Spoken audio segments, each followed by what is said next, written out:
Horror story part 2।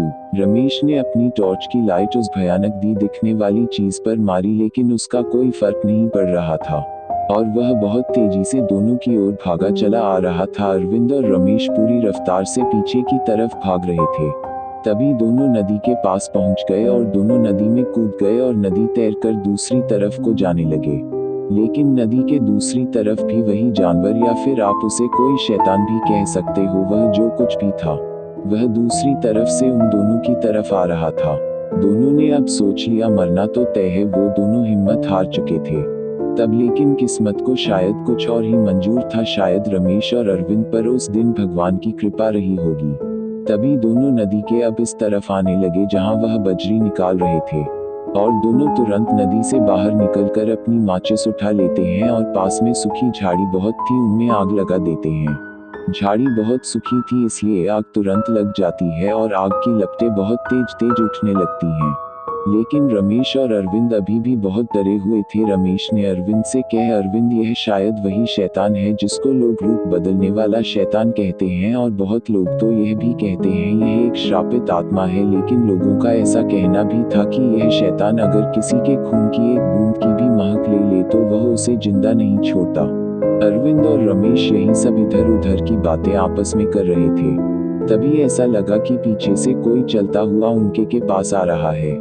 Ramesh और अरविंद पहले से ही बहुत ज्यादा घबराए हुए थे। दोनों एक दूसरे से चिपक कर खड़े हो जाते हैं और रमेश ने रोते हुए कहा, अरविंद भाई अब हमारा मरना तो बिल्कुल तय है। अरविंद जो खुद भी बहुत ज्यादा डरा हुआ था उसने कहा, ऐसा मत कहो, अभी भगवान है, वह हमको बचाएंगे। अरविंद ने रमेश के हाथ से टॉर्च ली और कहा, अब रुकना नहीं है।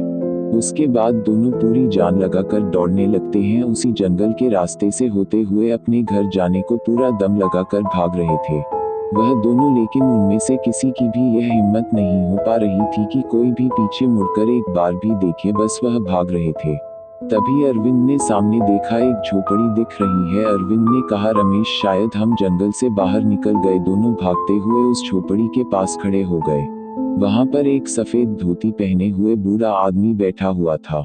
रमेश और अरविंद वही के रहने वाले थे, लेकिन इन्होंने कभी यहाँ ऐसी झोपड़ी देखी नहीं थी और इस आदमी को भी नहीं पहचानते थे।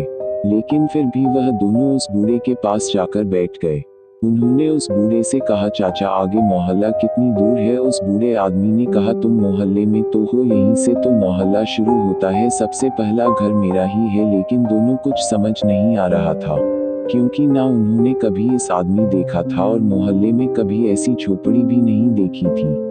इसकी बातें भी थोड़ी अजीब सी लग रही थी, इसलिए दोनों उठकर वहां से जाने लगे। अब पहले से ही भागते हुए वह थक चुके थे, इसलिए थोड़ा आराम से जा रहे थे। रमेश ने कहा, अरविंद आज हम बहुत बड़ी मुसीबत में फंस गए हैं लगता है, क्योंकि इस जंगल से हम रोज आते जाते हैं। आज इस जंगल में हम अभी तक भटक रहे हैं, सिर्फ 10 मिनट का रास्ता और हम बाहर नहीं निकल पाए अभी तक। अब मुझे नहीं लगता कि हम बचकर जा पाएंगे यहाँ से। रमेश की ऐसी बेतुकी बातें सुनकर अरविंद ने कहा, अब तू चुप हो जा, तेरी वजह से ही हम इतनी देर तक नदी में रुके। तूने ही कहा था कि आज ज्यादा बजरी है, निकाल लेते हैं, लालच के चक्कर में आज हमारा यह हाल है। दोनों एक दूसरे से बात ही बात में थोड़ा झगड़ रहे थे, लेकिन वहां रुके नहीं थे। जंगल की आगे की तरफ लगातार चल रहे थे। तभी अरविंद की टॉर्च की रोशनी किसी चीज पर पड़ी। थोड़ा ध्यान से देख तो वही बूढ़ा आदमी अब उन दोनों के ठीक सामने पर खड़ा हुआ मिला।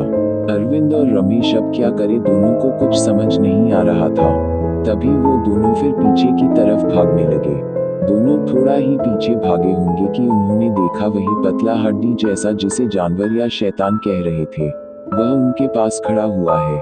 अरविंद और रमेश चीखने और चिल्लाने लगे और कहने लगे, हमने क्या करा है, हमें क्यों मार रहे हो? लेकिन उस जानवर जैसे आदमी को उनकी कुछ भी बात समझ नहीं आ रही थी, वह पता नहीं क्या कह रहा था। तभी पीछे से उस बूढ़े आदमी ने अरविंद को पकड़ लिया और घसीटते हुए ले जाने लगा, पर अरविंद उस बूढ़े से अपने आप को छुड़ा नहीं पा रहा था। और थोड़ी ही देर में अरविंद की आवाज मानो पूरे जंगल में गूंज रही हो, बचाओ बचाओ, छोड़ दो मुझे। और वह जो बूढ़ा आदमी था अब वह बिल्कुल भयानक रूप में आ गया था। रमेश ने देखा जो अरविंद को ले जा रहा है घसीटता हुआ, वह बूढ़ा अब पूरा बदलकर उस आदमी की तरह हो गया था जो उसके सामने खड़ा हुआ है। पतला और एकदम हड्डी सा, और देखते ही देखते उसने रमेश को पकड़ा और पीछे से जकड़कर उसे भी घसीटते हुए थोड़ी दूर ले गया। फिर उस शैतान ने रमेश को तड़पा तड़पा कर मार दिया। उसने रमेश के शरीर से एक एक बूंद खून चूस लिया था। और अगले दिन लोगों को रमेश और अरविंद की लाश बहुत बुरी हालत में उसी जंगल में मिली। कहते हैं कि उस जंगल में आज भी रोज रात को वह शैतान घूमता है जो एक साथ कई रूप बना लेता है। अगर उसे लोगों के खून की एक बूंद की महक से भी पकड़कर उनको मार देता है। यह वहाँ कई वर्षों से चला आ रहा है। उस जंगल के बारे में अरविंद और रमेश को भी इस मोहल्ले के बड़े लोगों से कई बार पता चला था। Thanks for watching. Please one like and one subscribe for new video.